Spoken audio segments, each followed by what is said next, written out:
Because tough problems need tough lawyers. Frails and Wilson, attorneys at law. Looking for fabulous seasonal decor for your home and outdoor spaces? Carolina Pottery has everything you need for the season, all at unbeatable prices.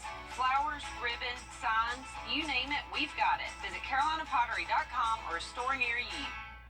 The Live 5 for 6 Skyview Network, sponsored by Terry Lambert Hyundai. Well, we've been tracking pretty strong storms all across the CS area for much of the afternoon. We have a severe thunderstorm warning for a little while longer left for this little sliver of Allendale County. We'll talk more about that and find out where these storms are headed and what we can expect for tomorrow. Now on News Channel 6 at 6, Augusta City leaders taking action. Why some projects may not get the funding they need. As your News at 6 starts now. Live from Television Park, this is WJBF News Channel 6 at 6.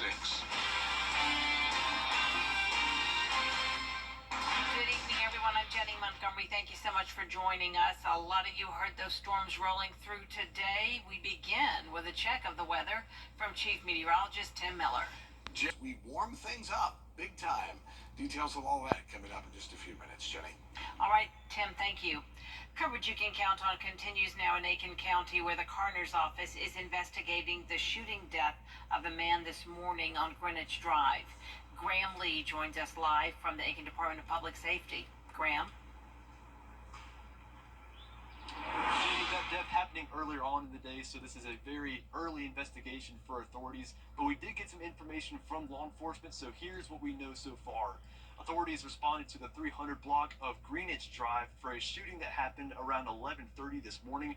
Investigators say when they arrived, they found the body of 22-year-old Jalen Jones in a shed in the backyard of the home. He was pronounced dead at the scene from what authorities say are multiple gunshot wounds. When they were examining his body, that's what they found.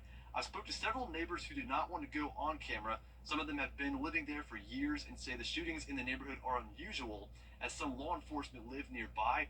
But others say the shooting doesn't come as a surprise because they have heard gunshots in recent times. Now, an autopsy for Jones has been scheduled for this Thursday, May 9th in Newberry, and this investigation remains ongoing for the coroner's office and Aiken Department of Public Safety. For now, live in Aiken, Graham Lee, WJBF, News Channel 6. Back to you, Jenny. All right, thank you, Graham. Today, a gun was found on campus at Josie High School. In a letter to parents, the Richmond County School District says a student reported that another student had the firearm on them. After an investigation, the gun was found in the student's bag. The situation is now being addressed by the school district police. A suspect in a shooting at Augusta Mall has been arrested. Kayshawn Neely was arrested in Westbury, Connecticut. Neely is charged with aggravated assault. Simone Tanksley is still wanted on assault charges in connection to the shooting. A deadly shooting investigation underway in Richmond County. It happened last night on C Street in Olmsted Homes. That's off Broad Street.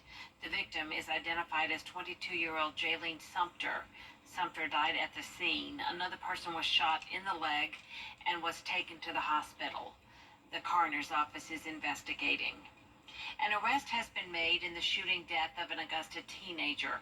15-year-old Darian Tanksley turned himself in for the shooting death of 14-year-old Anthony Harrison. He was killed last week at Cedar West Apartments. Tanksley is charged with murder. Some emergency bids have Augusta City leaders taking action. 8 bids are before commissioners on Tuesday for final approval, but city leaders say they did not follow proper procedures. George Escala has more.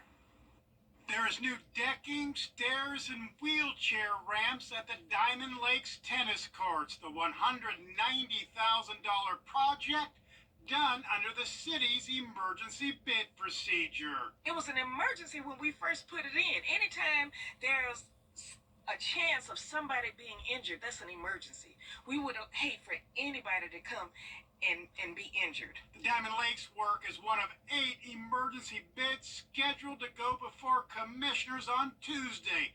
Bids like a $120,000 roof replacement at the detention center.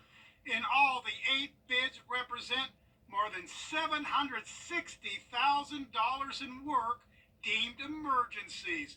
This shocked and surprised some commissioners. You'll see that the entire commission was really, when you started looking at some of these items that were dubbed emergencies, we had to do a little digging to figure out exactly what was going on. Last week, the interim Central Services Department director who issued the emergency bids say they were by the book. I'm confident I followed the procedure that I've been following since I've been in Central Services, yes. But a sit-down last week between commissioners and city officials reached a different conclusion. What we discovered in that meeting is that some of the procedures weren't followed the way that they should have been by the Central Services Director. Garrett says the department will undergo training on the emergency bid procedure so the city can benefit from the lowest bids and not emergency ones. In Augusta, George Escala, WJBF, News Channel 6. The Piedmont Augusta Foundation is sponsoring an annual fundraiser this year aimed at raising awareness about preventative stroke measures. The tournament is named after Harry W. Jernigan Jr., who founded the University Healthcare Foundation. Each year, the foundation aims to meet various health needs in the community. This year, they're focusing on stroke awareness. Representatives and physicians saying this event will contribute to the comprehensive stroke program coming to the hospital by the end of the year. Cardiovascular disease is one of the largest and worst comorbidities that we have in America, and especially in the Southeast. We have multiple significant risk factors for that. And so Piedmont Augusta is doing everything possible with the best cardiovascular care, from the brain to the heart to all entire cardiovascular care, just to improve and save patient lives every day. 100% of the proceeds raised by the foundation stay in the CSRA to help raise awareness for stroke victims. Coming up, an investigation into the death of a preacher's wife in South Carolina. We'll hear from a friend after the break. Live by Brichette's pretty active as we have Jenkins and Emmanuel counties here with some pretty decent heavy rain. I mean, this is rain that is coming down pretty heavy. Also the possibility of some gusty winds here with some of these cells. The 5 or 6 forecast coming up in just a few minutes.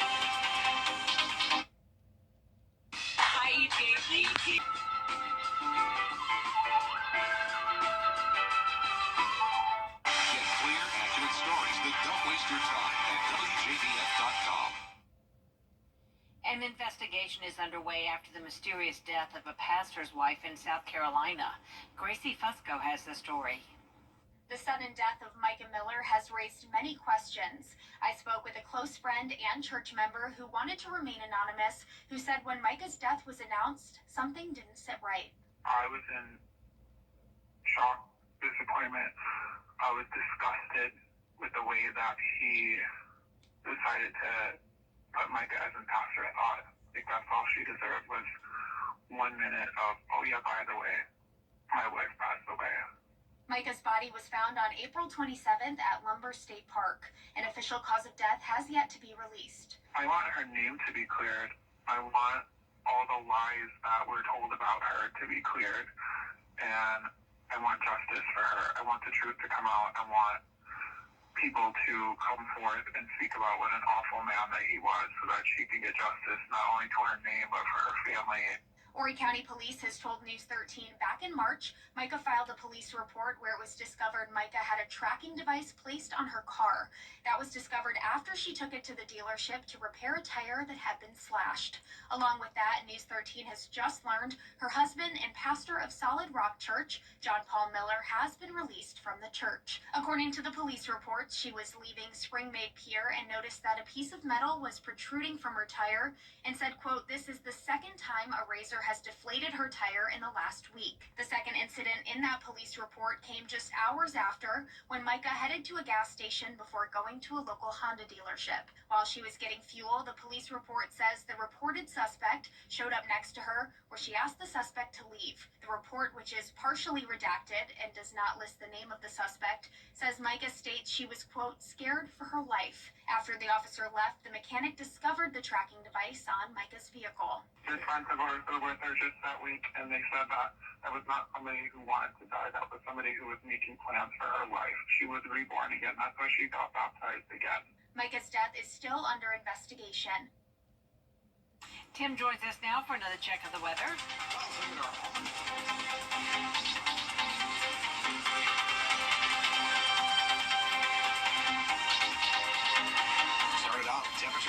6 this morning. Your forecast straight ahead.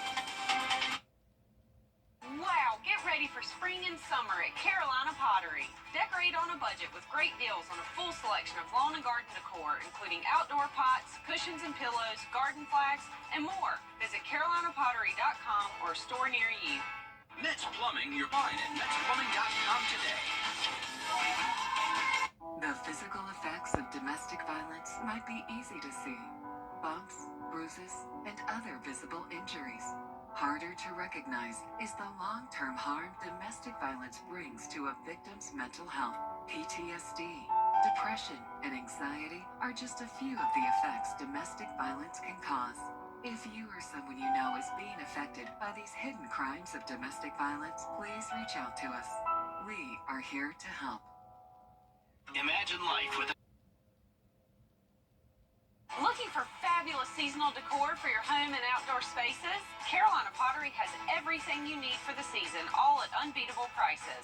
Flowers, ribbon, signs, you name it, we've got it. Visit carolinapottery.com or a store near you. With rent and The Gerald Jones family. with high inflation and high cost of living, it may not be the right time for you to buy a car. So why not show that car in your driveway some love and schedule service at mymiracleadvantage.com. Now, WJBF sports coverage you can count on. The state baseball playoffs continue tonight in both Georgia and South Carolina. 3 Georgia teams in action tonight. Swainsboro on the road at Tallulah Falls. The Tigers dropping game 1 this afternoon 5-0. Greenbrier playing an elimination game tonight in their series with Kell after splitting games 1 and 2. A win puts Greenbrier in the 5A state semifinals. Harlem had their series against Pickens postponed due to weather on Saturday, so they're playing a doubleheader tonight for games 1 and 2. We'll have scores later on this evening. And a pair of local South Carolina teams in action tonight in their district championships, Barnwell and Strom-Thurmond, hoping to advance in Class 2A. Both only need 1 win tonight. Our very own Brendan Robertson is live at a soggy Strom-Thurmond field. Hey, Brendan, an exciting opportunity for both of these teams. Yeah, that's right, Kier. It's a little soggy, but luckily the sunshine has come out. We've got some live baseball behind us. This game scheduled to start at 5 o'clock between Strom-Thurmond and 96. Just got underway about 5 minutes ago. Strom-Thurmond lost to Fox Creek in the region championship, but both of those teams have found their way to their respective district championships. Fox Creek will play either Abbeville or Blacksburg tomorrow night for the Region 3 championship at home. All they have to do is win 1 of 2 games to get to the upper state tournament finals. Same story here tonight for Strom-Thurmond. They are playing out of the winner's bracket against 96. The Rebs won this district a year ago, made it all the way to the upper state championship series. This year's team has put up 12 runs in their first 2 games, and they hope to keep the offense going tonight against 96. And of course, in about an hour and 20 minutes down the road in the lower state portion of the bracket, Barnwell, as you mentioned, playing Andrew Jackson for the District 6 championship. Now, both Strom-Thurmond and Fox Creek win their district championships. The Rebs will play the winner of District 2. Fox Creek will play the winner of District 4. So, again, we could have a Strom-Thurmond Fox Creek matchup for the upper state championship. And luckily, as I mentioned, we got some sunshine, so we'll have some scores and highlights for you tonight at 11. Live in Edgefield County, Brendan Robertson, WJBF News Channel 6. All right, Brendan, thanks so much. The Braves are returning home after a tough weekend in Los Angeles. Game 1 was the closest of the 3 games. That's Austin Riley getting things started for Atlanta with a solo home run. Then in the 8th, Acuna would tie it up with a solo shot of his own. The game would go to extra innings, but in the bottom of the 11th, the Dodgers would walk it off and never look back. They'd win the next 2 games, giving Atlanta just their 2nd series loss of the year, their first sweep. Braves now return to Truist Park to take on the Boston Red Sox on Tuesday. First pitch is at 7:20 p.m. And finally, some incredible photo finishes over the weekend. The NASCAR race out in Kansas saw the closest finish in NASCAR history. Kyle Larson beats and bangs his way to a .001 second win. And in the 150th Kentucky Derby, Mystic Dan beat Sierra Leone and Forever Young by just a nose. What an awesome weekend for racing. 2 very, very cool photo finishes. And very cool always to watch the horse races. Oh yeah, it was so much fun. I was super pleased to see Mystic Dan win. Indeed, indeed. We'll be right back. just like on the field. May 10th and 11th, rain or shine. Waynesboro has fun, y'all. The CSRA is full of incredible teachers. Join us for a special presentation as we recognize their amazing efforts in the classroom. The Golden Apple Awards, Thursday at 7 on News Channel 6. The CSRA's favorite news app is now even better with easier access to local news, weather, and streaming video. Download the News Channel 6 mobile app. Finally tonight, citizen scientists studying data from NASA discovered an exoplanet that could hold some of the right ingredients for life. They decided the magical new world needs a fitting nickname. They ended up naming the planet Percival, after the father of Albus Dumbledore from Harry Potter. Percival is around 3 times the size of Earth. It exists in a binary star system located over 300 light years away. Very cool. I love Harry Potter. That's a very fitting name. Of all the names. Of all the names. You come up with, it's that. All right. Well, thank goodness there's a lot of planets, less like there's fish in the sea. 90 for the high tomorrow. Any showers or storms done with by about midnight tonight. So that certainly is some good news. And then our next rain chance is Thursday and Friday. That will usher in a totally different air mass as we get in towards the weekend and next week. Mother's Day. Sunshine. Mother's Day, that's I right. 80, so Very nice. That's our report for now. News Channel 6 continues at 7 o'clock right after World News Tonight. We'll see you again for News Channel 6 at 11.